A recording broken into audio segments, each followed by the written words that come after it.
So this is your footage right out of camera, and this is your footage using Dehancer. Let me show you a little bit about it. All right, so we're going to be talking about pretty much what Dehancer is, why it exists, and everything like that. So it's a plugin for multiple different major video editing programs that help you achieve that full film look digitally. It's not just slapping a LUT on it, calling it a day. It's going through the entire process of making your footage look like film. So there's a few different versions you can get, both with monthly and yearly plans. There's a photo version for $132 a year, or a video and photo version that's $300 a year, or you can get a lifetime version for the specific apps, whether it be Resolve, Final Cut, Premiere for $5.99, or just $2.99 for the photo specific apps. So I have a couple different clips here from a couple different cameras, so we can kind of see how it reacts differently with each camera. So I have a couple iPhone clips here. I have a Fuji X-H2S and then a Lumix S1R2. So yeah, let's just dive into it. So Dehancer in Resolve shows up in your effects timeline, so you can just basically take your film look emulator, pop it right on there. So right off the bat, it's going to throw it look on there. So what we want to do is, just because our input source isn't 709, we're going to want to change it from choose camera, Apple, iPhone, obviously an Apple log. If you use the Filmic app for it, there are different profiles you can use, but this is just using normal Apple log for here. So this is kind of like your color space transform. And then from there, we can use different film looks and then different editing for every single thing on here. So let's just kind of play around with it a little bit. Let's give me, I want to do Cine still. Tons of different things. So there's Fuji, there's Kodak, so many different, oh, that one's pretty nice actually. I like that one. Let's keep this one. And let's give it a little bit more exposure. And then let's give it a little bit. So like a lot of these are turned off by default. So like if I do here, nothing changes, but the moment I kick it on, boom. And then you can also do different print stocks here. So this would be like the paper it's actually printed on, or not the paper, the film stock it's printed on. And then you can kind of push and pull in here as well. I do like film grain. I don't want the 35. I love the 65 film grain because it's very, very subtle. Let's give it some little halation around the light up here. Film damage, give it a little bit, 65. So it just adds a little bit of damage that plays through it. And screw it, let's give it an overscan, and let's give it that Panavision. So because this was recorded in OpenGate on the iPhone, if you look here, you're kind of missing that overscan. And that's because we need to go back into here and then take this and zoom it in. About 1.3. So that gives us that full overscan look there. Actually, it's a little bit more. I think it's 1.5 on for the 1.35 or 1.4. I think it's 1.4 for the iPhone. Nope, 1.35. I was right. Perfect. So that way you can see it's actually filling the frame now and getting it. And then we can also kind of go in here, change the position a little bit. Wrong one. I know my accent line, I promise. There we go. So now it's more of the look where we want it. But I mean, that's a simple way to go from that to this. I just realized that's a little bit too far down.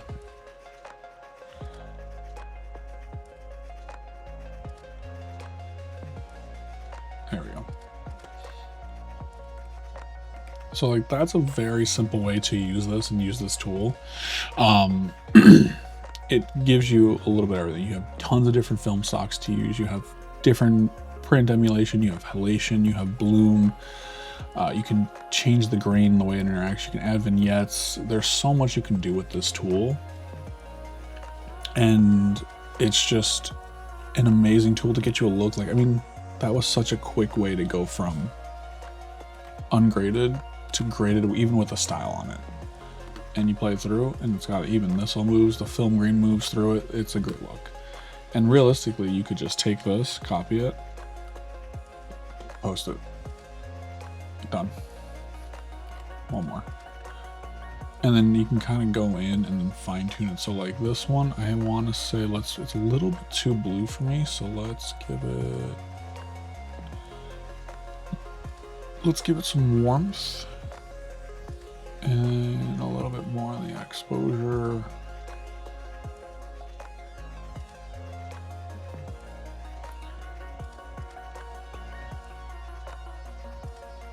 And I also kind of want to dial back the halation. Let's put the halation to 65. And then, oh, wrong one.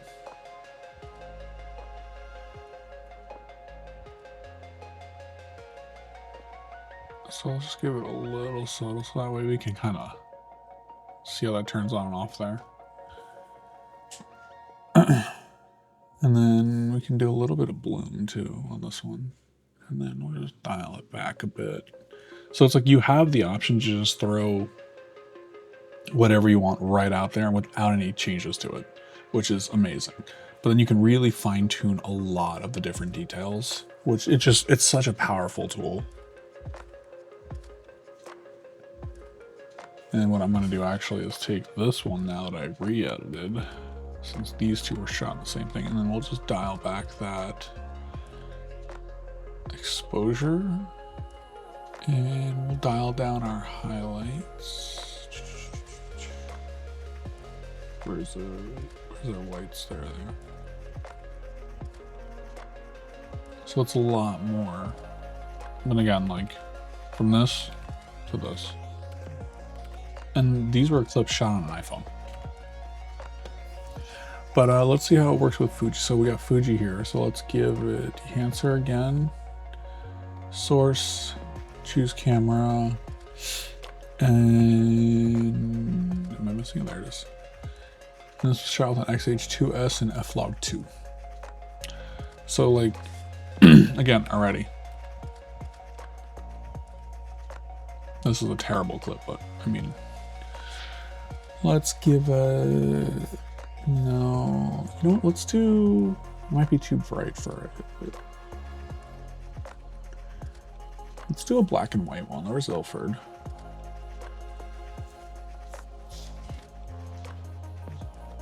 And then let's go into our black point here and bring that down a bit, and our white point down a bit too. So like even that, done. You have a black and white image. Again, you went from this. And we can even, just like I said, we can go in a little bit more. Give it some more contrast. And then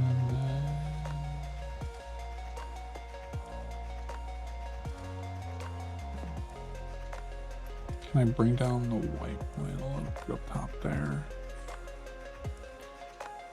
There we go. And then let's give it some more contrast.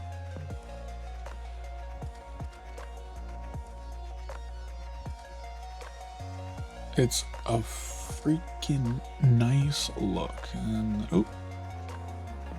oh my god. And then let's just keep this linear for now. Let's turn that off. And then let's do film. Let's give it 8mm film grain. Weep. So it's a fair, and you can still, like, what's really nice is you can still go and it's like this footage is shaky as hell still. So let's give it a click stabilizer on it. Like, that looks terrible actually.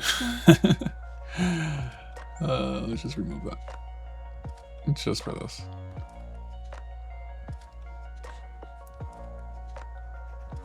And then you can also just take all grain out too. So you can still keep your very sharp footage and still give that same look. It's just a really powerful tool. And like, so this one we'll do one more. So this is the Lumix. So I have noticed with this one, so not every camera profile is in here. So if I go to Panasonic, I don't have the S1R2. So I can do like the S5 II, which is pretty close to it in Vlog. But another thing I can do is I can just make another node here, drop it before it, keep this in 709, and then if I go into my Panasonic Lux, I get my actual look there. So you can see that already brings that down. So I can still use that 709 there, which is nice. And I can use my own conversion LUT, or I can use like a CST if I wanted to. I know this is the actual LUT that I downloaded from Panasonic for this camera, so it's the best one for it. And then if I go and let's do, so this was from a short project, a short film I just did, Woods Whistleback, and I used Cinestill 800, did 50D on this one. And we did no green, I believe, and then we gave it a little bit of bloom, no damage,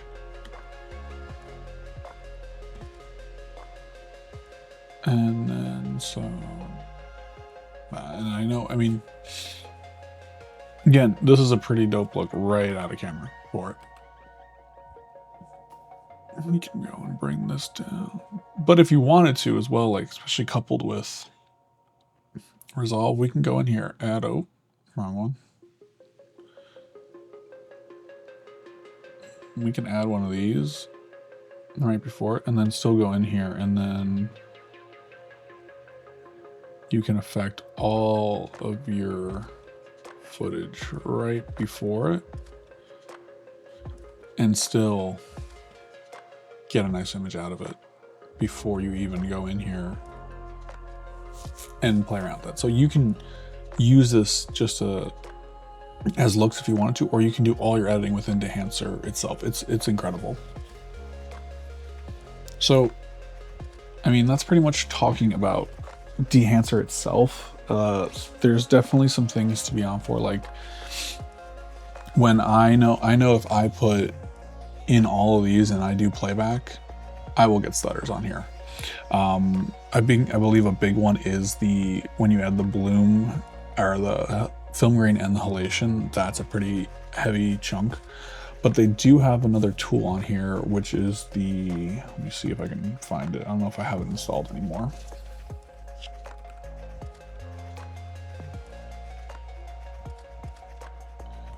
Yeah. So it's the Dehancer Metal Benchmark, or Dehancer Benchmark tool. And you can run that and it'll tell you how it'll run on your system, which is incredible. So, I mean, it's a tool that I definitely love using. I use it for a lot of my projects, even if it's just to get a quick film grain on it or anything like that, or just quick bloom and not use any of the other presets, because I can also go in and just turn off the film look and just be able to use their tools as plugins. It's incredible. It gets you a look so quickly, and it's so easy to use, I feel like, and it can be as complex or as easy as you want it to be, because it gives you everything that you need, but also has everything preset amazingly for you. So again, if you love the film look and you want something that just feels a little bit more authentic than quick digital, Dehancer has been a great tool for this. They did reach out to me about making this video. They did not have any final say or any influence on what I'm saying in it. These are all my own thoughts. They are not paying me for it. There is an affiliate link below, though, if you did want to check it out. It helps me out, helps the channel out. So yeah, I appreciate you guys for hanging around, learn a little bit about Dehancer, and I'll see you in the next one, all right? Peace.